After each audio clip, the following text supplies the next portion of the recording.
Hey guys, this is Naira Banerjee and you guys are watching me on Bollywood Health Channel.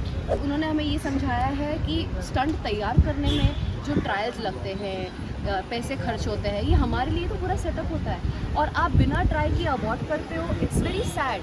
तो मैं ये भी कहना चाहूँगी इस सीज़न में सबसे लीस्ट अबॉर्ट हुआ है, ना के बराबर हुआ है. बहुत कम अबॉर्ट्स हुए हैं. हम सब बहुत जाबाज निकले, हम सब ने सब कुछ ट्राई किया है. आपके लिए सबसे खतरनाक स्टंट कौन सा था? पानी का स्टंट. और सबसे इजी मेरे लिए था क्रीपी क्रॉलीज वाला. मैंने बर्दाश्त कर लिया. क्रीपी क्रॉलीज तो ऐसा लगता है कि मैं छिपकलियों को लेके घूम सकती हूँ ऐसे. अभी monitor lizard, iguana. It was fun. मतलब हम दोनों एक ही कमरे में एक साथ रह सकते हैं.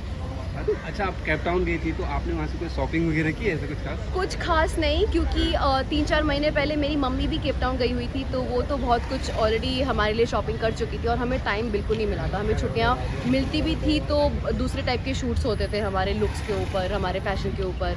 सो छुट्टी बिल्कुल नहीं मिली थी, टाइम बिल्कुल भी नहीं मिला था. और हम जब वापस आते थे सिर्फ 5 घंटा सोते थे और फिर कहीं जाने का मूड भी नहीं बनता था because we were so tired. यार, आपके फ्रेंड्स जब आप ऐसे आउटडोर आउटिंग करते तो लोग जानते हैं कि आप किस तरह का फूड वहाँ पे खाते हैं. क्या था फूड आपका डाइट में या?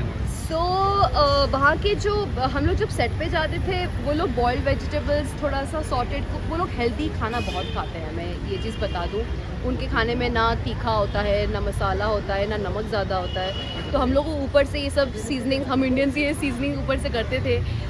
भोपला, जुकीनी, स्वीट पोटैटो, ये सब चीज़ का वो सॉटेड वेजिटेबल देते थे. राइस देते थे, बीफ, चिकन एंड आवाकाडोस. बहुत सारे आवाकाडोस होते थे, फेटा चीज़ होते थे.